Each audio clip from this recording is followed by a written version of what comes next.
We are the champions. We are the champions. Welcome. We did it, Frank. We did it. Welcome into Fantasy Baseball today on Thursday, November 4th. Frank Stanfield joined by the champion himself, Scott White. And we do have a special guest joining us today who is also a Braves fan. But first, Scott, the floor is yours. I'm opening it up. The Atlanta Braves are World Series champions 2021. Congratulations, my friend. Walk us through your emotions. How are you feeling? How are you doing?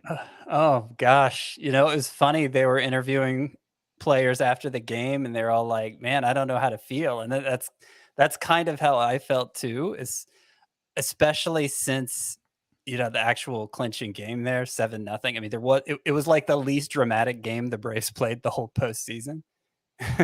So, I don't know, like just there are random moments where it hits me and it's like, wow, I can't believe that happened.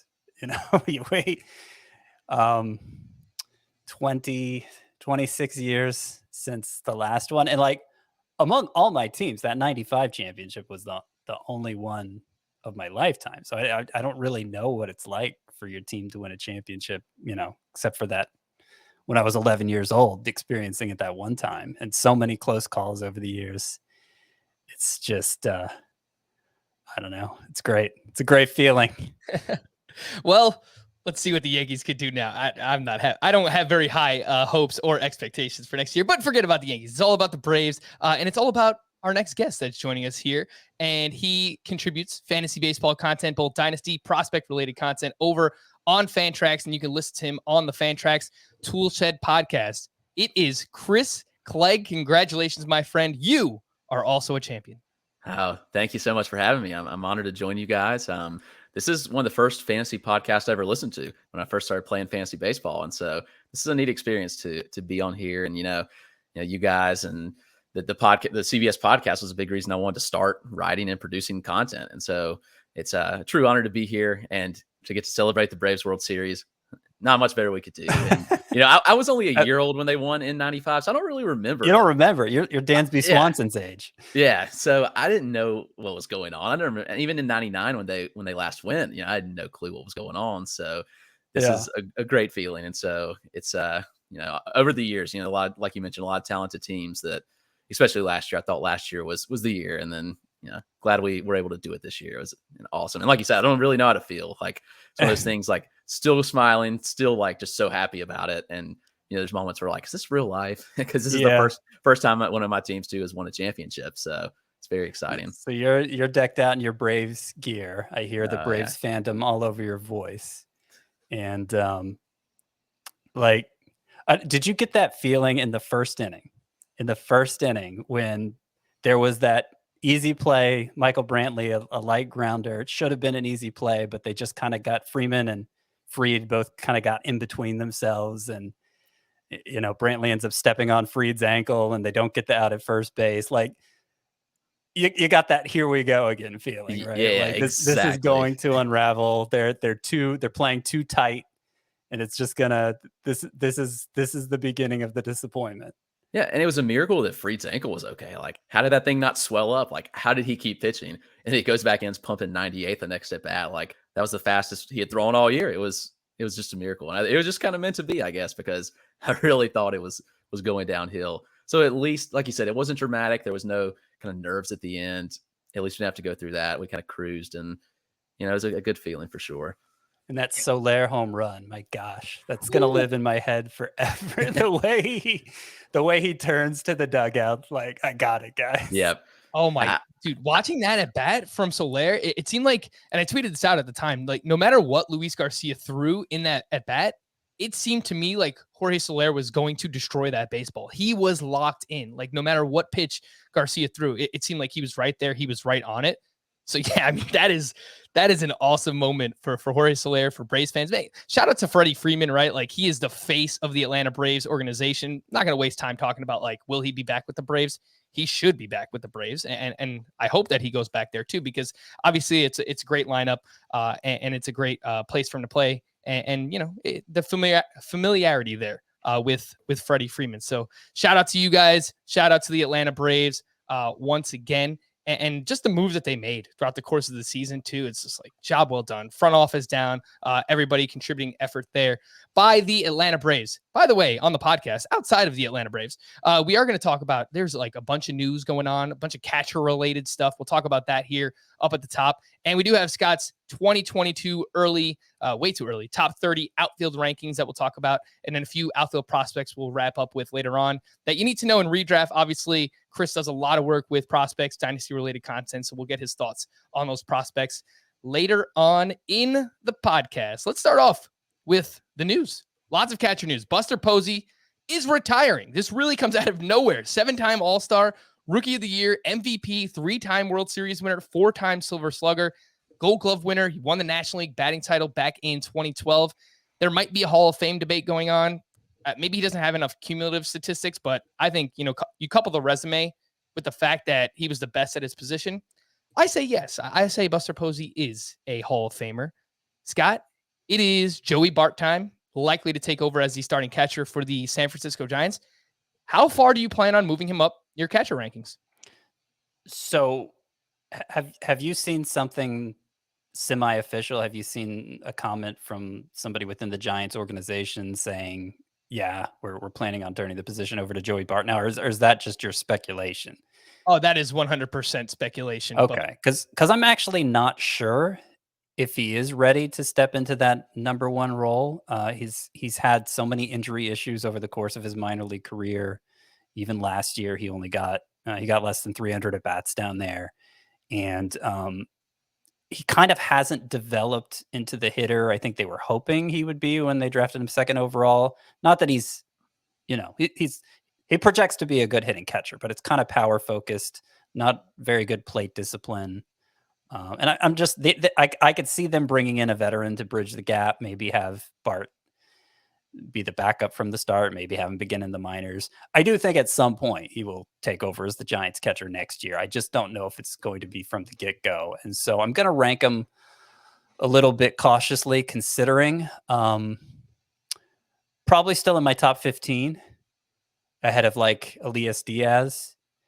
And if we do hear something more concrete, like they're planning for him to be the opening day catcher, okay, move him into the top 12 at that point. But for now, I'm going to say top 15 for Joey Bart. All right. Joey Bart last year in the minors, 294 batting average, 10 homers, and 831 OPS. Chris, what do you think about Joey Bart? Would you consider moving him into the top 12 at the position, maybe over someone like Gary Sanchez or Mitch Garver at this point? I'm not really ready to go there yet. I'm kind of in the same boat as Scott I feel like they bring someone in to bridge the gap. I mean, we're talking about a team that just won 107 games, and I don't think they go into next season with inexperience at catcher. I think that's a big spot for him. And we really saw how those pitchers developed this year. I'm not sure if he's ready. And even still with the big AAA season, he still struggled with contact. He had just a 67% contact rate. In AAA last year, we've seen strikeouts be a big issue throughout the minor leagues. And so those things do concern me a little bit. I think he could use some development. He will be 25 next year, though, which is interesting. So how much more seasoning can he use in AAA? Not really sure. Also, I don't think it's beneficial for him to kind of sit on the bench of the major league club. So it'll be interesting to see what they do. I think that either they bring someone in or he is a starter. But until there's more concrete news, I'm not ready to put him in the top 12.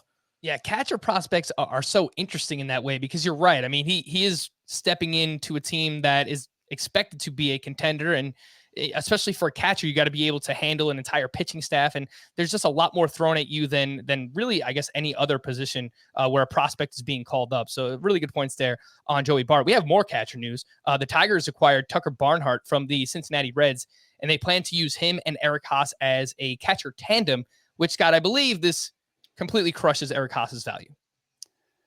I don't know about completely. He can play the outfield, and I don't think it'll be... I could see him getting 40% of the starts behind the plate.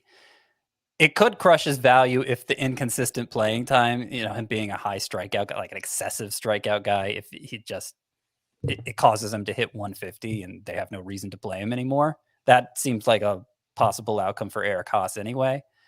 But I'm not so inclined to move him down in my rankings. I do think Tyler Stevenson moves way up. And remember when we did the catcher recap and talked about my top 20 or whatever it was at the position for next year. I had Tyler Stevenson 19th, but I said, if something happens to Tucker Barnhart, if he moves on and we find out Tyler Stevenson is going to be the main guy behind the plate, he's going to move way up. And so that's where we are now.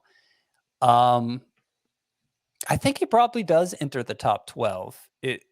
Between him and Alejandro Kirk, Travis d'Arnaud, those guys are right at the end of my top 12. And I'm thinking Stevenson belongs ahead of both. I don't think his numbers, he had a near 800 OPS. I believe it was I believe only 5 catchers had a better OPS than him last year, and one of them is now retired. So, really good season. I don't take those numbers exactly at face value. Obviously, the at bats were somewhat limited, and he doesn't hit the ball as hard as you'd expect him to have that kind of number. I know he outperformed his expected stats according to StatCast. So I do think Stevenson isn't quite as good as he showed this past year, but I do think he's top 12 caliber at the position. Tyler Stevenson hit 286 with 10 homers and a 797 OPS in 132 games this past season. He made some starts at first base when Joey Votto was dealing with injury. So that's how he gets all the way up to the 132 games.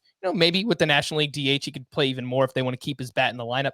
Chris, what do you think? Tyler Stevenson or Joey Bart? Who would you rather have next year? Yeah, I'm more inclined to go with Stevenson just because I think he's had more seasoning in the major leagues. And, I think the power's still coming. He saw the solid hit tool. He has good contact skills as well. He had a 83.2% contact rate last year and end zone contact of 91.4%. So very high ranking there. I think people are pretty quick to knock his power. And, we look at the exit velocities and they weren't great. Like the max EV wasn't there. But as a prospect, like he's shown the capabilities to hit for power, even though we haven't seen a ton of the home run power yet. I think there's more in there. And I think he's capable of getting to 17 or 20 home runs, which I think is pretty serviceable at the catcher position. And now I think he gets plenty of opportunities. There's no one really blocking him. He should get the bulk of playing time. So I think top 12 is definitely there for him and easily over Bart for me right now.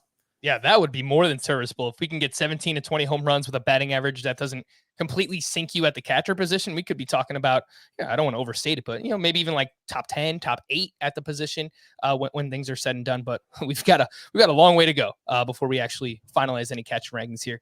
We had lots of options being declined in baseball the past couple of days. As expected, Nick Castellanos declined his $16 million player option and will become a free agent.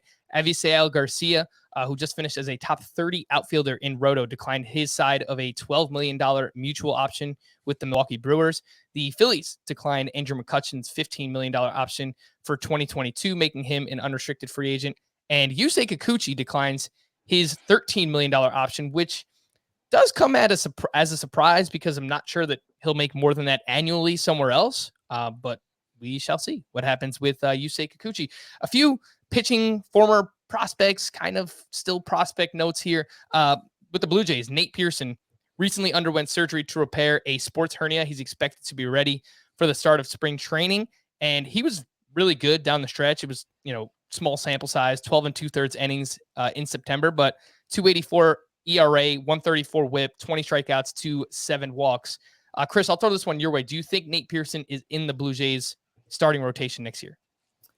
I'm not totally sure yet. I think it'll be interesting to see what kind of moves they make, though I do think that he plays better out of the bullpen, and I think he could be an elite closer for them. I know that's probably not the popular opinion, and most probably prefer that he is a starter, especially if you've had him in dynasty leagues, but I think he could be an elite bullpen option, and we kind of forget how valuable those type of players could really be. I think his stuff plays best there. I mean, he's basically a 2-pitch guy with a 4-seam and slider, but they are both elite pitches, and I know those can work for a starter. But I do think that the appeal there for me would be out of the bullpen and maybe even see him in a closer role. So it'll all depend on where the Blue Jays go. I know they have several impending free agents, and they could use some steady starting pitchers. But it'll be interesting. I think they're going to give him a chance to start, but I still think he's bullpen long term. Man, in Scott White's Dynasty League, I have Nate Pearson, and I traded away a $31 Julio Urias, which, look, it's getting up there in salary. He's still very good for a $5 Nate Pearson. And honestly, I don't feel great about it right now. So we'll see what Nate Pearson can do. Along those same lines, Tony La Russa said Michael Kopech is determined to make it as a starter next season. He definitely could have some breakout appeal for fantasy baseball purposes. And then Royals president of baseball operations, Dayton Moore, said Adalberto Mondesi will have a different training regimen this offseason in an attempt to keep him healthy next season.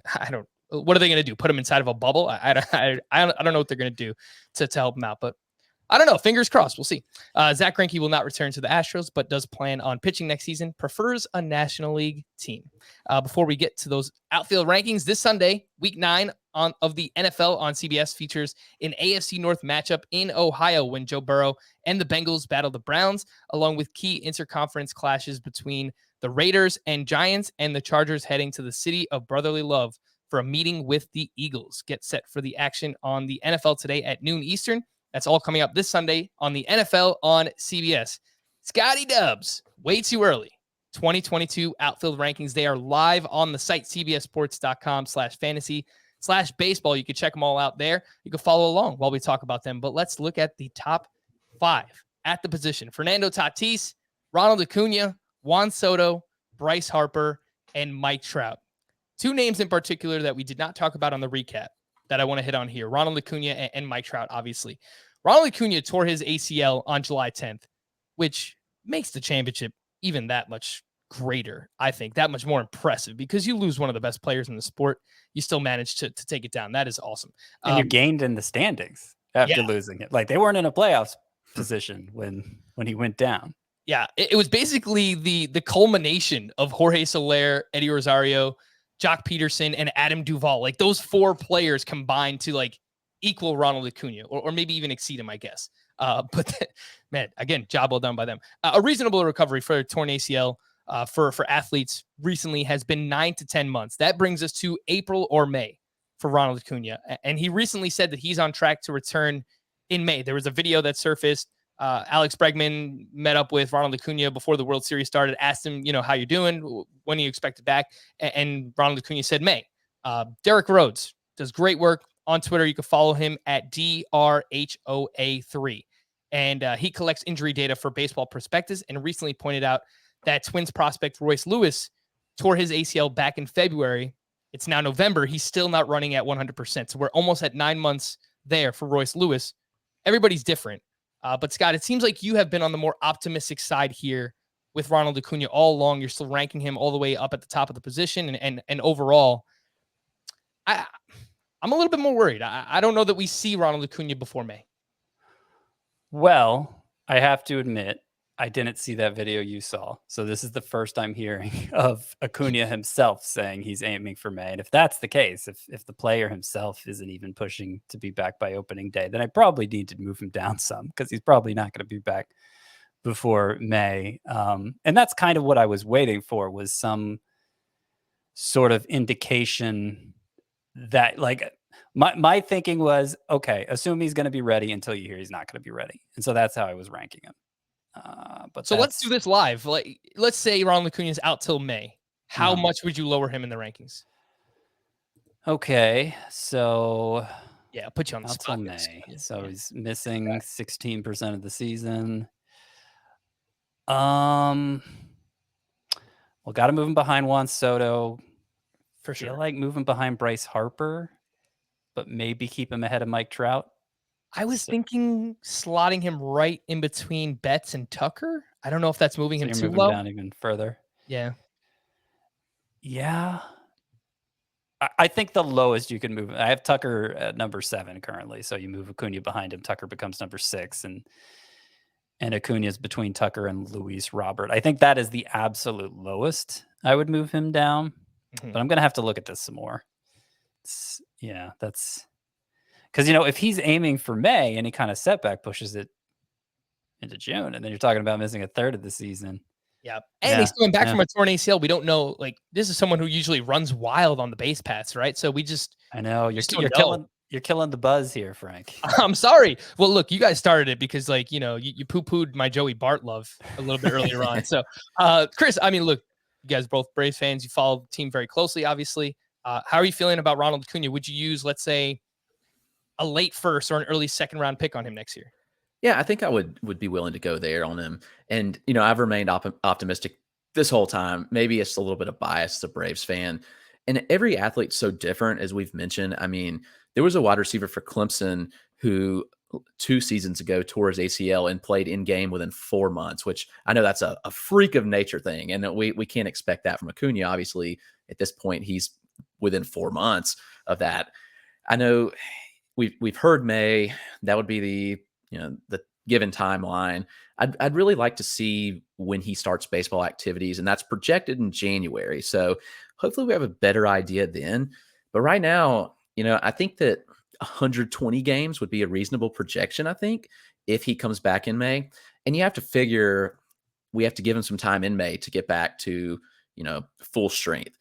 I do think that his leg will be stronger than ever. He may be faster than he ever was. He's still a young athlete, but I do wonder if he attempts less steals early on in return. I think that's a big part of his value in fantasy, is that he is capable of stealing so many bases.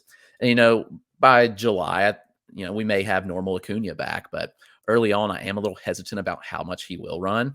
And I've also read about his so the legs, which one matters for a hitter, and it being his back leg for him in the batter's box also has had a negative effect on hitters for batting average the following season.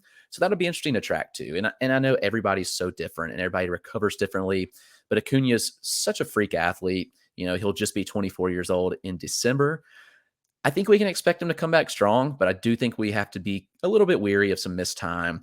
And I think that maybe May 1st, May 15th is probably reasonable. But again, how much are we going to get out of him early on that first month? And I think that we have to think about that and factor it in. But I do think he can be elite enough the rest of the season to warrant a late first and early second round pick.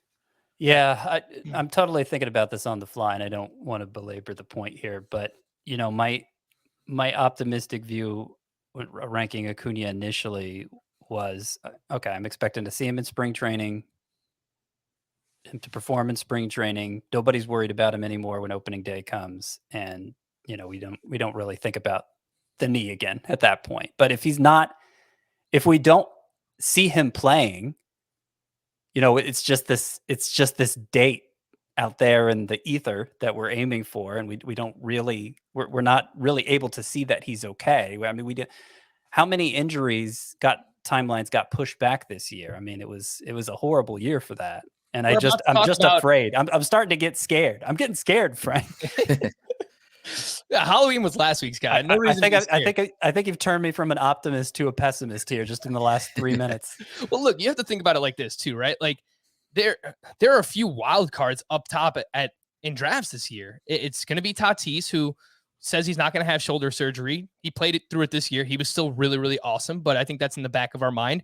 We're about to talk about Mike Trout, who I think is probably going to be drafted in a similar range as ACUñA if we're talking about late first, early second round pick. And then on the pitching side, Jacob deGrom. Like, we have to see deGrom pitch. We have to see something, some semblance that like his arm isn't about to fall off before we draft him, or at least use an early round draft pick on him. So it's going to be a unique season in terms of that we have all these wild cards up top at the position. And let's talk about Mike Trout right now. He was one of these players that continued to have setback after setback after setback. He was diagnosed with a calf strain in mid-May, and he was given a 6 to 8 week timeline. That means he should have been ready to return by mid-July. You want to go late July, even early August. That's like the absolute latest. He did not return at all this season. I found an article on The Athletic. This was posted in late September where Trout said he's, quote, close to 100%, if not 100%. And here's what else he had to say about the injury. Once I talked to the trainers and talked to the front office and made the decision to shut it down, I kind of took a little bit of time off, and then I started doing things again. I started running. I started working out. I'm feeling great. I don't feel it at all. That's late September. He's got months, 4 months basically before he ramps up baseball activities now. Outside of that, the guy has missed a ton of time. Since the start of 2017, he has missed 33% of his games due to injury. He's 30 years old. Chris, where are we at on Mike Trout at this point? Yeah, I think he's a tough one to really evaluate because we know the talent's there. I think he's still the elite hitter that he always has been. From a fantasy perspective, I think we probably shouldn't have much expectation for him running. I think maybe 5 stolen bases would be encouraging from him this year. And if we got more, I think it'd be fantastic. I think it'd just be, anything like that moving forward would be great. I think he's still capable of hitting 300, 40 home run potential. I'm not questioning the eliteness of the bat. Even without the stolen bases, I think he's a second round caliber player in a 12 team and maybe even second rounder in a 15 team. And, I don't know. I think if he got that range, like a back end of a second round, I'd be all over him, because I think that with this time that he's had to rest, that he should be 100%. I know he's been injured and beat up, but I do think the reason that he didn't return this year was probably from the standpoint of they just didn't need him. Like, what's the point in bringing him out and risking more injury if they're not contending? They're not going to make the playoffs, so why risk it? So hopefully he'll be back 100%. And even if he gave us 140 games, I think that production that he could give is worth a late second round pick. So that's interesting, because you're hoping for late second round. How I have him ranked here is slotting Trout late in the first round for me. So if you're drafting with me, you're not going to get him in all likelihood. But yeah, I mean, obviously the steals are off the table, which is why he's not in the top 5 discussion anymore. Not at outfield, but overall top 5. Yeah, I don't really work. Like, it's a calf, right? I mean, it's annoying. It sometimes can take longer to recover, but after a whole off season, like, this isn't going to linger, I don't think. Tell that to Josh Donaldson, Scott. Come on. Yeah. Well, the thing with Trout is it hasn't just been the calf. It seems like he's always dealing with something. I don't know if there's anything to that, right? It's like you're injury prone until you're not. If he goes out and plays 150 games next year, we're probably going to look at him as, a mid first round pick the following year. It's just, these things can be fluky, and I realize that. It was also a very small sample size. He only played 36 games this past season. He had 8 homers, 2 steals. That's a 33 homer, 8 steal pace over 150 games. And again, like, small sample, but the strikeouts were up quite a bit. The ground ball rate was way up. It's too small to mean anything. And like the overall production was still amazing. I mean, I approach Mike Trout like he's still the best hitter in the game when he's able to play, and yeah, there have been some past injuries that have limited his playing time. It's kind of become a trend, but there hasn't been an injury in his past prior to this calf injury that made us think not worth drafting in the first round anymore. And so I don't think this calf injury should be what changes everything. And I do agree with you. I think when he's on the field, he is probably, if not the top hitter in the game, he's like top 3, which I think helps him in points leagues, right? He just walks so much, and he's going to have a high OBP and a high OPS, and he's going to score runs, so on and so forth. The steals, I mean, it obviously knocks him back a little bit in Roto, so keep that in mind. Let's move on to 6 through 10 in the outfield rankings for next year. We have Mookie Betts, Kyle Tucker, and this is where Ronald Acuna might slot in somewhere around here. Luis Robert, Cedric Mullins, and Starling Marte. Let's start with Mookie Betts here. We talked about him a little bit at the end of our last podcast. He had a down season, but still had 23 homers and 10 steals in just 122 games. That's a 28 homer, 12 steal pace over 150 games. He also had the lowest BABIP since 2017. He did all of that while playing through a hip injury. Chris, do you still think that Mookie Betts is a first-round pick? Scott had him at pick 13 in his early 2-round mock, so he's like right there at the cutoff. Yeah, I think I'd be really happy if I got him at 13. I'd probably be willing to go around the 10 range on him, just because, one, there's so much talent above him. The talent level in that top 10 is really good, and Betts has all the talent to easily be in there. Maybe the injuries give us some concern with a hip injury, but I do think that he's first round worthy. It was his first full season in LA. He was banged up with injury and was still solid. As you mentioned, the numbers were still good. It was his lowest batting average since 2017. And even despite that, he's still a career 296 hitter. And I think he bounces back. I think he's a 30-15 type threat who can hit 290. And I think that's very, very valuable. You mentioned in the Dodgers lineup, and you look at a lot of runs and RBI opportunity. And I think that that's certainly worthy of a first round pick. And he's consistent enough too. Even in a down year, he's been pretty consistent. That's kind of what I'm looking for here in my first pick. So yeah, I'd be more than happy to take him at 13. I think I'd go around 10 range on him. Yeah, he has such a high floor. He scored 93 runs in 122 games. with a hip injury. I mean, that's massive. And now we're going to have Trey Turner over the course of a full season here with the Dodgers too. So I don't know how they construct the lineup next year, if they want to do Mookie Betts lead off or Trey Turner lead off. Either way, he's going to be near the top. He's going to score a ton of runs. And maybe the RBI you project, 75, 80, nothing crazy there. But yeah, home runs should still be solid. 10 to 15 steals. I think that's probably a fair projection at this point for. Well, that's what concerns me. That's why I rank him outside of my first round, is because there usually comes a point. Obviously, we've seen it from Trout. It's not like Trout is slow now. The running just doesn't seem worth the risk anymore. And I'm worried that this hip injury, though he'll have it corrected in the offseason. I think it's going to be fine. I don't think he's going to hit 260 again. I think that was all part of it. But I worry that that's going to be what causes him to run less finally. The Dodgers don't like to run. They don't really need to run. He was 10 out of 15 on steals this past year. And if Mookie Betts isn't a base stealer, you look at the power, it's closer to Trey Turner power than like Mike Trout power. It's on the lower end of the power production from first round caliber hitters, right? For sure. So yeah, I mean, I don't have a big problem with somebody taking him in the first round still, but I'm thinking as high as the floor is, the ceiling might be limited by first round standards as well. That's fair. The early steamer projections have Mookie Betts for a 272 batting average, 30 homers, 112 runs scored, 81 RBI, 17 steals. I would probably knock a few off the home runs and steals personally. Maybe it's 28 homers, 13, 14 steals. It's still a very good player. But yeah, maybe not the massive ceiling that we've seen from Mookie Betts in the past. Luis Robert, all aboard the hype train, baby. 338 batting average, 13 homers, 6 steals in only 68 games this past season. Lowered his strikeout rate tremendously from 32% in 2020 to 20.6% this past season. Line drive rate was way up. His XBA, his X slug were all amazing. He was 99th percentile in max exit velocity, 73rd percentile in sprint speed. So great athlete. He hits the ball hard. He can run. He's 24 years old. Scott, I think everything is right there for just this massive breakout. I don't know that I could count on Luis Roberts to stay healthy over a full season just because I haven't seen it yet. That's like my only concern with him. Yeah. And so did we skip Tucker?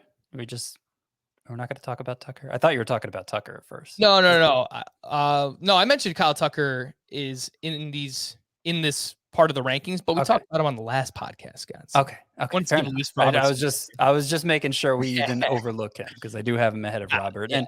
And it's several, when you combine the positions, it's several spots between them. I don't really see Luis Robert going before, or I don't see myself taking him before the end of the second round. When Tucker, I could see somebody pushing him into the first round potentially because he does feel like a much safer bet for batting average specifically. But as much as Luis Robert improved his strikeout rate from year 1 to year 2, I mean, it went beyond my expectations. I'm not sure I ever imagined him striking out as infrequently as he did in 2021. So that really changes my perception of what he can be. And I think there's top 5 overall upside here. Fair to discount him because it was over a small sample and his BABIP was out of control. I don't think we're going to take the 338 batting average at face value, but if he's a 290, 300 hitter with 30-30 potential, or maybe even like 40-20 potential. Yeah, I mean, that's obviously a hugely impactful player. Chris, how much are you buying the improvement in strikeout rate from Luis Robert? Obviously, we're not expecting 238, but maybe we can get 280, 290, somewhere in there for Luis Robert. Yeah, I think it's definitely reasonable to think. And you look and there's tangible change in that process. And we see the contact rate soar this year. I mean, he went from having in 2020 the worst swinging strike rate in baseball by a decent margin at 22.1%. And he dropped that all the way to 16.1% this year. His contact overall rate went up from 61.4% to 73.6%, which still isn't great, but I mean, that's a huge improvement. And his zone contact jumped all the way from 74.5% to 86.4%. We also saw him hit more line drives. Again, it was a smaller sample, but line drives are definitely more conducive to a higher batting average. And so that's another reason we saw that tick up. And I think that if there's any player that can challenge Fernando Tatis's upside from a fantasy perspective, it's Luis Robert. And Scott mentioned it. I think there's easily 30-30 potential there and maybe even more power. So, he could, if all comes together right, I think he could challenge even that top spot with Tatis. Oh man, I am trying to fight back a smile right now because I'm very excited to draft Luis Robert. Oh man, I think I'm going to be I'm going to be very high on him. Mid-second round, is that too high on Luis Robert? I don't know, but I think I'm going to be somewhere in there for him next season. Let's take a quick break. When we return, we'll take a look at 11 through 15 in Scott's outfield rankings next on Fantasy Baseball Today. All right, so let's continue on. 11 through 15 in the rankings, we have Whit Merrifield, Aaron Judge, Yordan Alvarez, Teoscar Hernandez, and George Springer. We spoke about we didn't talk about Merrifield. You could listen back to our second base recap, and we talked about him there. But we talked about Judge, Alvarez, and Teoscar on our last podcast.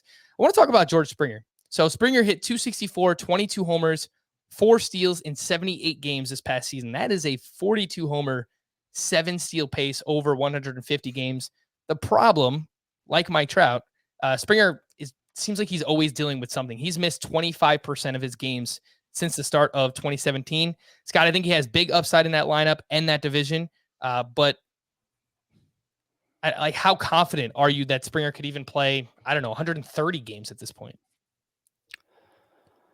Well, I'm confident he could. I don't know that he will, obviously. But you could say the same for Aaron Judge, who's ahead of him. You could say the same for Yordan Alvarez, I think. I think this whole cluster has a lot of injury risk. Maybe not Teoscar Hernandez, but his, I think there's regression risk there.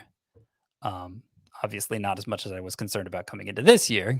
Kind of proved himself twice over now, but still, he's the least proven of this group, I would say. Yeah, I mean, I think Springer is my 15th outfielder. I think there's more upside than downside at that point, obviously, or else I'd rank him even lower.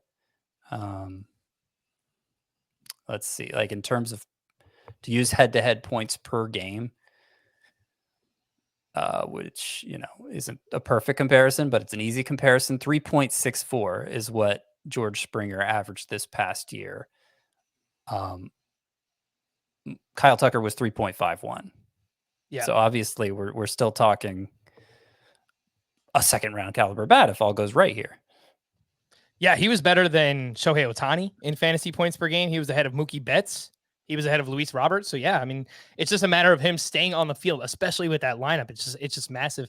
Chris, what do you think about Springer? Do you think that he should be behind names like Aaron Judge and Yordan Alvarez? Yeah, I think that's fair. Definitely from the standpoint of that he just hasn't stayed healthy. I mean, he hasn't played 140 games since 2018, and we saw Judge play 148 this year. And we know that Judge is a big injury risk, but he showed this year that he could stay on the field. And Yordan, I think, has put some of those concerns with his knees behind him. He played 144 games.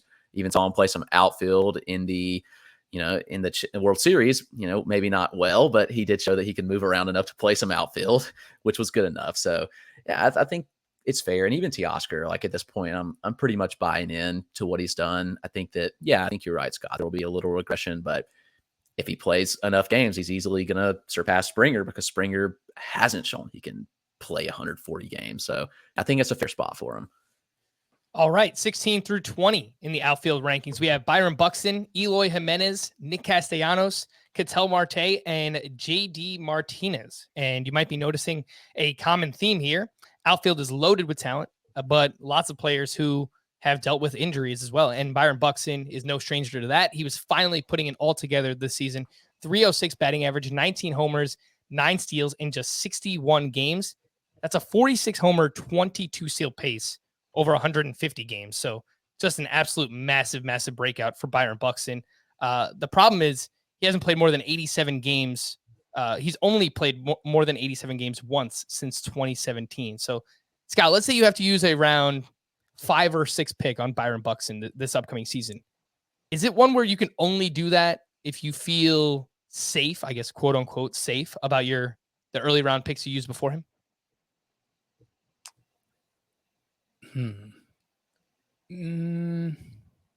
I don't know. I don't know that I'd go that far. I'm I don't know. Maybe I've been listening to Chris Towers too much, but I'm kind of not wanting to go overboard with the injury risk, especially when the talent is this high. And I mean, the talent's first round level for Byron Buxton. And I don't know about you, but I was particularly encouraged by what he did in September.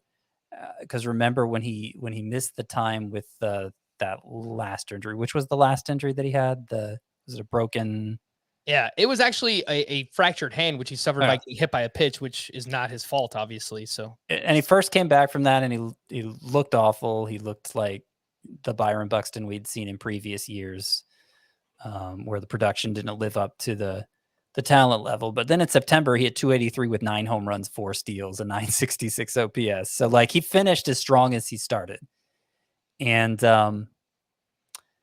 I mean, that went a long way for me to saying, okay, this is legitimately who he is now. And that's first round caliber. And so if I can get that in round 6, I mean, I don't really care what I've drafted up to that point. I'll take that. I'll take that.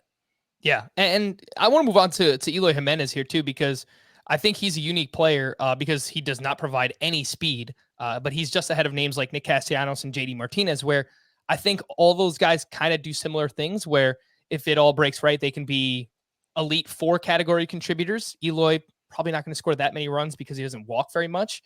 But Chris, I'll just say this is the point in the outfield rankings where it got really hard for me after Buxton, slotting Eloy Jimenez 17th here. I initially had Jimenez like 23rd or something. So it got really tough here. Yeah. And I think what's so tough about ranking Eloy Jimenez is he's still so young. I think the upside is massive. You know, we've seen already a 31 homer season in 2019. He had 14 homers over 55 games in 2020. So obviously that's a massive pace. And he did that with a 296 batting average. But then this year he comes back from the torn pec injury and he only hits 249 and he has a 740 OPS. He still hits way too many ground balls. Like that's the biggest issue for Eloy Jimenez. Chris, where are you at on him? Are you okay with him being ranked ahead of guys like Nick Castellanos and JD Martinez? I think it's fair. I think they're all in that same tier. I think, like we mentioned, they could all do pretty similar things if all goes right. But I do think there's probably a little more downside in Eloy. And I think for Castellanos, it depends on where he lands. I mean, he had pretty dramatic splits home road. So we know that he's not going to be back in Cincinnati, most likely. I know he's opting out there. So it'll be interesting. I think that he's one that could drop a lot depending on where he goes. And JD Martinez too. I mean, he had a great start to the season and then kind of tailed off a little bit. So I think with Eloy, I think there's some betting on some more upside here. Again, he's just 24 years old. He'll be age 25 season next year. And I think he's shown, especially in the minors, he's shown a good feel to hit. Haven't really seen that as much. The contact skills haven't been great at the major league level.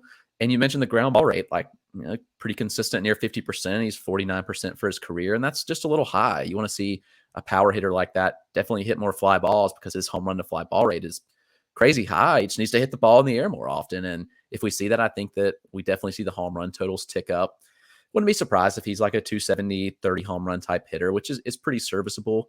And I don't know, like you mentioned, this area just gets kind of murky where there's a lot of question marks on a lot of guys. So I do think it's fair because I think we probably haven't seen the best from Eloy yet. And we definitely seen the best from JD Martinez. We've probably seen the best from Castellanos as well. So I'm fine with that. And I'm willing to bet on the upside here. Yeah. Can we look? I know Vladimir Guerrero Jr., he's probably listening to this podcast. Can we have him call up Eloy and just kind of tell, let's share whatever he did, raise the launch angle. Let's get rid of those ground balls, a few more line drives, some fly balls. We do that. Well, I just want to point something out to you, and I know you're probably anxious to move on, but what convinced me to move Eloy Jimenez up to 17th, partially Gray from Rasball talked me into it. But if you look at his numbers, if you just leave out 2021 because it was injury plagued and what it was just kind of weird. But 2019, 2020, Eloy Jimenez hit 276 with 45 home runs and an 848 OPS. It's 177 games, so a little more than a full season, those two combined years, but not that much more. I mean, he's already kind of proven as a 40 homer guy, not even just 30 homers. Yeah, no, I look, we haven't seen it over the course of a full season yet, so that's another thing that we have to keep accounting for here. But he's kind of, look, no one's Juan Soto, but the batted ball profile, the when you hit that many ground balls, you can maintain a high home run to fly ball ratio if you are hitting the ball as hard in the air as you. Scott, what's going on here? Is that you? You got to run? I might have to check on this. So All right. it's a good thing this isn't a live show. No problem here. There you go. What's up, buddy? How you doing? Totally not going to edit any of this out. Scott, we're not going to edit any of this. Go handle your business. I'll talk with Chris in the meantime here. I was just kind of blabbing about Eloy Jimenez anyway. The point is for Eloy, when you hit the ball in the air as hard as he does, you can maintain a high home run to fly ball ratio. That's how Juan Soto has been able to do it the past so many years, as long as he's been around. So we are up to, I think it's 21 through 25 here in the outfield ranks. Yeah, Jesse Winker, then Brian Reynolds, Tyler O'Neill, Kyle Schwarber, and Giancarlo Stanton. And Chris, Jesse Winker, a lot like Byron Buxton, not the same power speed profile, but just in terms of he has huge upside, just cannot stay on the field. Winker has not played more than 113 games in the majors, and he had a great year this past year. Still awful against lefties. That's really the only knock on him. But even with that, 305 batting average, 24 homers in, I think it was like 112, 113 games. So are you buying Jesse Winker, or are you worried about these injuries? Yeah, I love him as a player. I think that this is who he is. Like, he's a very solid field to hit. I think he's shown consistently the ability to hit near 300. And even if he hits 280, 290, I think that's going to play. And I think the power really coming out this year was telling. And obviously, I think some of this factors from playing in Great American Ballpark, which is fine, but we know he's going to be back there next year. We know he'll be playing in that stadium. So I expect the power to stick to an extent, but he just has to stay on the field. And we know those intercostal strains can linger, and hopefully by next season, he's fully healthy and over that. But that can certainly affect power, and that's a concern. If he has a full season, then I think we could have a great season out of him. And I think the upside's there. Again, he's like a little older breakout. He's 28 years old at this point. So it's not like he's still a young breakout type player, but I do think that the abilities are there. And I just worry about the ability to stay on the field. And that's an important factor, obviously, for fantasy. Yeah. And I worry about the counting stats, the runs, the RBI. If there's no Nick Castellanos in the lineup, that definitely could affect Jesse Winker here. Scott, I'm going to ask you, how's everything going? We're good, Scott? We good? Everything? Yes. What constitutes an emergency for kids does not constitute an emergency for the rest of us. I probably should have muted it as I walked away. That's kind of amateur stuff for communicating over the internet like this. But anyway, I'm back. It's all right, Sky. Look, we're not gonna knock any points off of your fantasy broadcast level or wherever you rank on that. I'll ask you about Kyle Schwarber here. Is it legit? Okay. That's basically it. I want to ask you: is Kyle Schwarber legit? No juice ball this year, no problem. 266 batting average, 32 homers in 113 games. We all remember. I think it was that June, right? I think it was June. Was it June or May? Anyway, like just massive month. Career high 928 OPS. Expected numbers fully support Kyle Schwarber. Scott, are we buying it? Is it legit? I think it's mostly legit. Yeah, I mean, it wasn't. It was even better than that breakout 2019 season he had with the Cubs, where he hit 38 home runs, 871 OPS. But it wasn't. It wasn't. It was.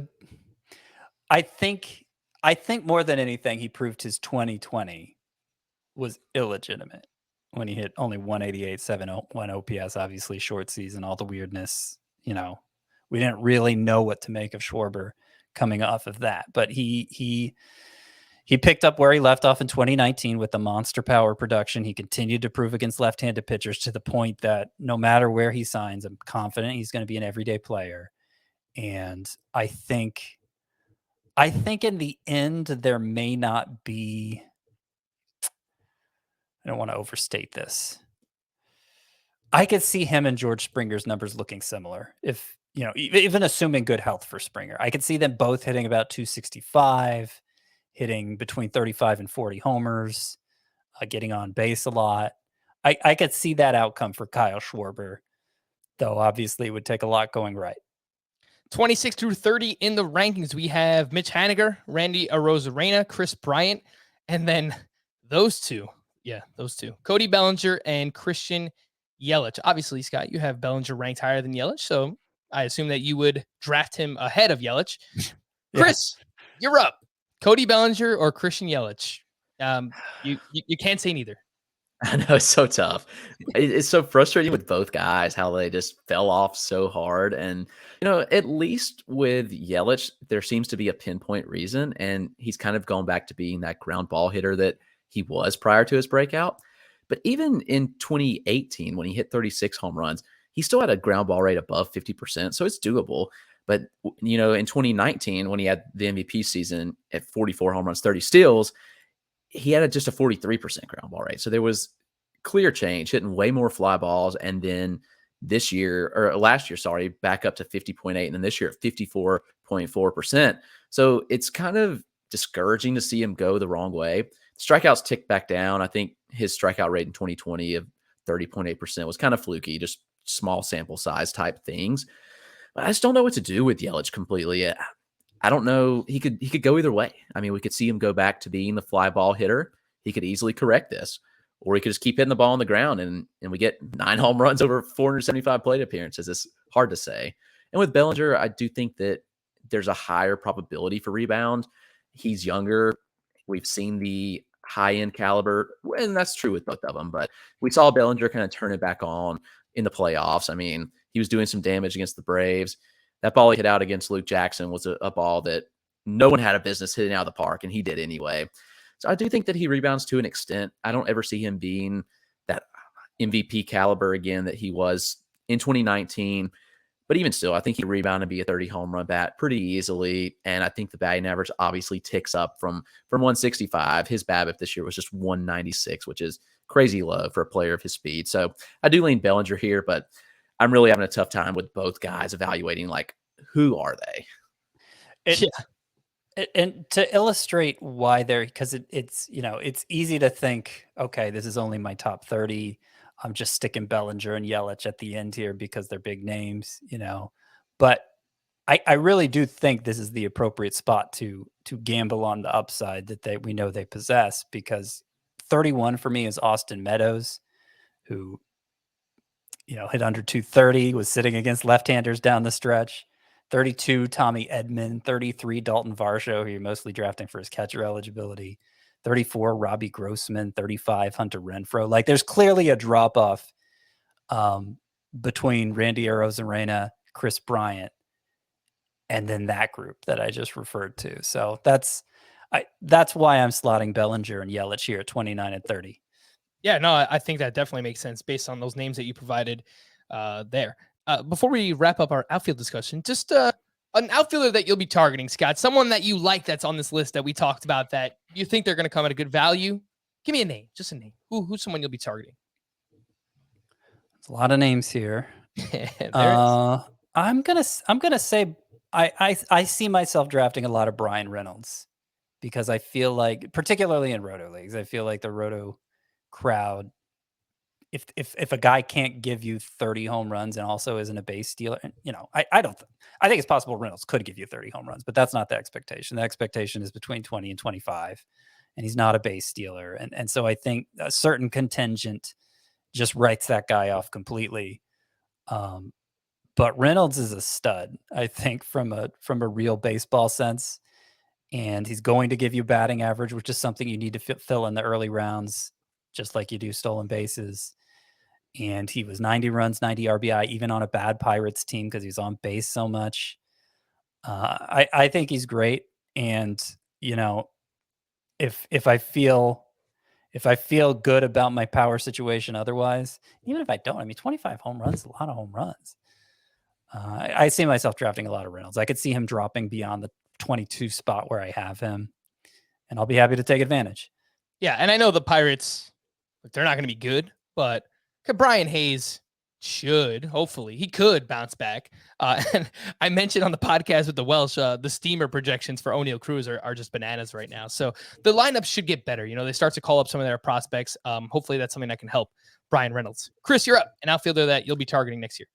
Yeah, I love that pick of Reynolds. Actually, I think he's going to be highly undervalued. I'm going to go with Teoscar Hernandez. I think that he is a high-end player that is not going to get valued that way. Last year he finished 9th on the Razzball Player Rater, the second best outfielder, only behind Fernando Tatis.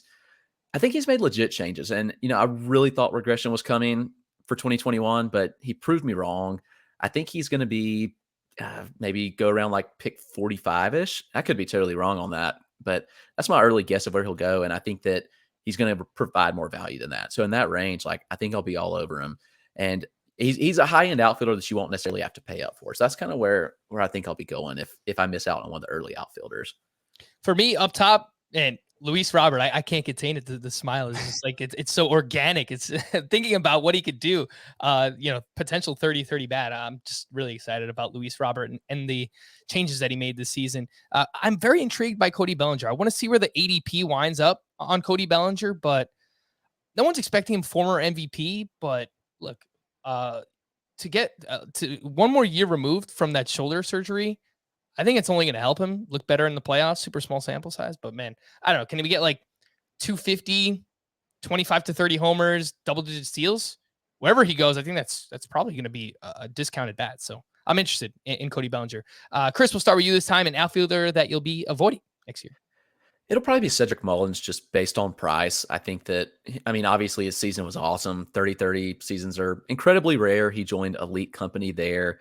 But I rarely pay up for hitters like this that had elite seasons. And I think we'll see both batting average and power regression for him.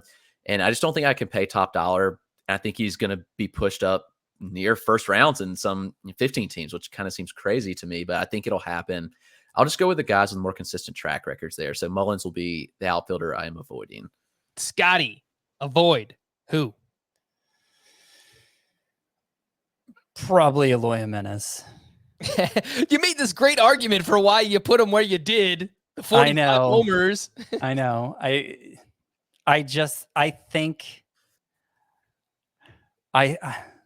think people are going to be even more optimistic than that.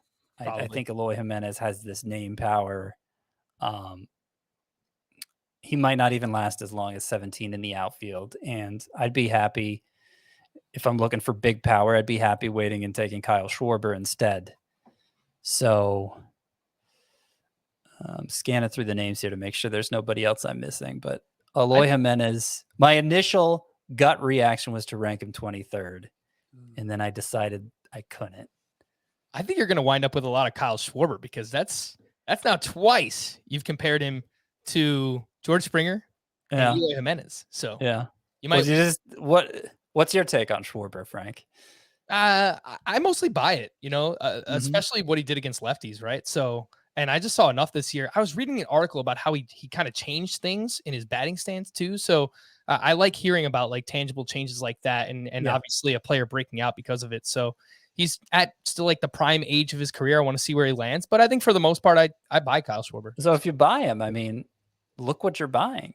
Yeah, you're probably going to get 35 amazing. homers. He's not going to help you in batting average, but he's not going to hit 240 in all likelihood either. So yeah, I think he could be an inconsistent player. So maybe he's better for Roto because it's like the end of season numbers will look better than actually owning him, like what that felt like. But yeah, we'll see. We'll see where he lands. For me, this is kind of scary. I'm not gonna like fully fade Mike Trout, but I'm pretty worried, man. Like if he's gonna be a first round pick, I don't know that I'm gonna draft any of Mike Trout this year. So it's scary to do, but I think I might fade Mike Trout. And then Jesse Winker, likely losing Nick Castellanos, really bad splits against lefties, can't stay healthy.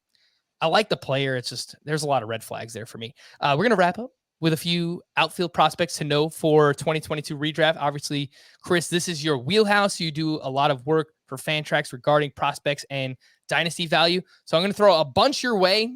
You could talk about it for like 2 minutes. Are you buying back in on Jared Kelenic and or Jarren Duran? That's question number 1. Do we see Julio Rodriguez next season? And then question number 3, who contributes most next season out of Riley Green, Brendan Davis, and Alec Thomas? Go. All right. So Kelenic, I think I'm buying back in on to an extent.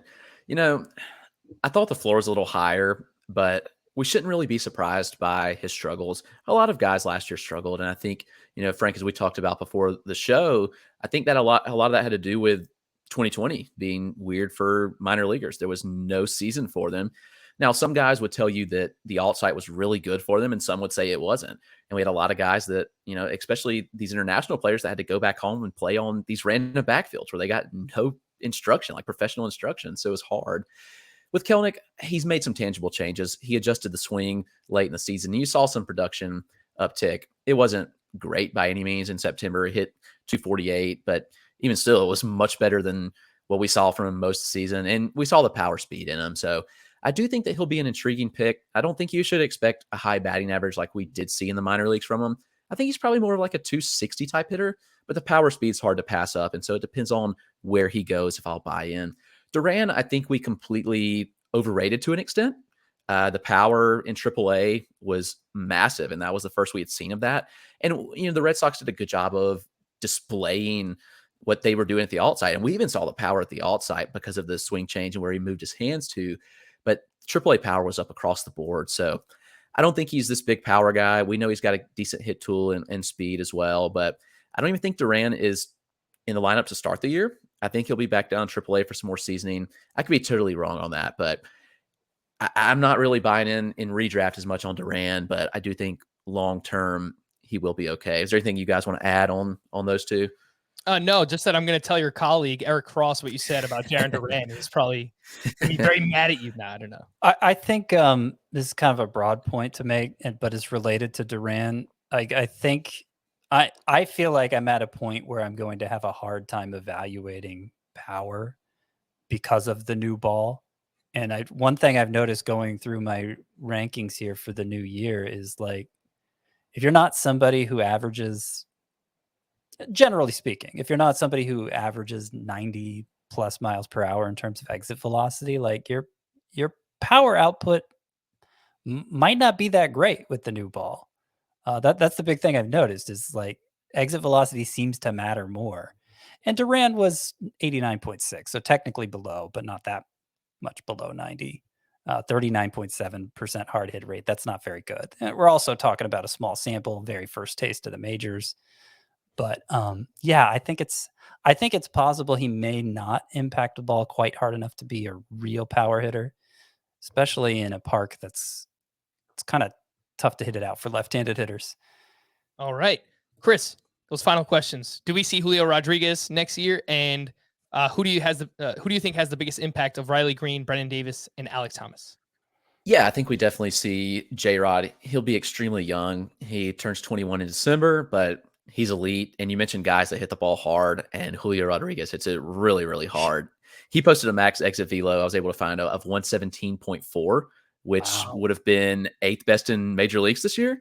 So he's got massive power. He's got a phenomenal hit tool, and he's willing to run. Even though he's not the fastest player, he wants to steal bases. Like, he has that mentality that he is going to steal. And I'm not expecting him to be a huge contributor there, but if he steals 8 to 10 bags, that's just icing on the cake for him because he's got massive power and incredible hit tool, as I've mentioned. So yeah, I think he's kind of the Jared Kelnick route where he comes late May, early June. It also depends on what happens with the CBA, I think, but we could see him later, could see him earlier. That's definitely dependent. So yeah, J-Rod's one that I think is worth a late stash in deeper leagues just because the upside is so tremendous. And I think with the hit tool, his hit tool floor is higher than Kelnick's in my opinion. So the struggles shouldn't be as big in the majors when he comes up. Between Green, Davis, and Thomas, I think that Riley Green probably has the biggest impact of these. And I honestly think he's better than Spencer Torkelson.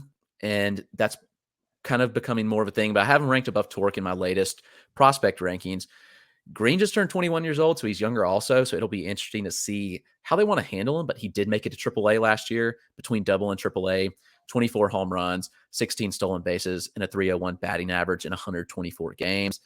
He was supposed to be out in the fall league. Unfortunately, had a concussion, so didn't get to see him there. Was hoping to get to see him live, but I think Green has turned into an elite bat, and he's always had the hit tool.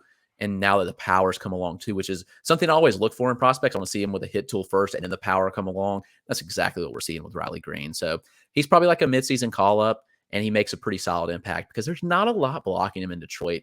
I'm not sure exactly when we see Davis or Thomas. Thomas may get the most playing time of any of these in the majors, but I do think that Green probably has the most impact. All right. Music to my ears. Alec Thomas, another name on my dreadful Scott White Dynasty League team. So let's see if we can. You're on the right soon. track, Frank. It's not that bad. Yeah, we'll see. We'll see what You're happens. building towards something. You always try to like prop me up and cheer me up about my team. I don't think it's very good, but I don't know. We'll see. Time will tell. He is Chris Clegg. He provides fantasy baseball content, dynasty, and prospect related content over on Fantrax. You can listen to him on the Fantrax Toolshed podcast. Make sure to give him a follow on Twitter as well at Roto Clegg. I realize we actually have pretty similar Twitter handles. You're Roto Clegg. I'm Roto Frank. There you go. We appreciate you coming on here, and congratulations once again to your Atlanta Braves. Yeah. Well, thank you both. It was a real honor to join you and get to talk some outfielders. It was a fun episode. So again, thank you guys. I really had a good time. All right. For Scott and Chris, I haven't said that in a while because Chris Town, but we did have the Welsh on last week. Anyway, for Scott and Chris, I am Frank. Thank you all for listening and watching Fantasy Baseball today. We'll be back again on Tuesday. Bye-bye.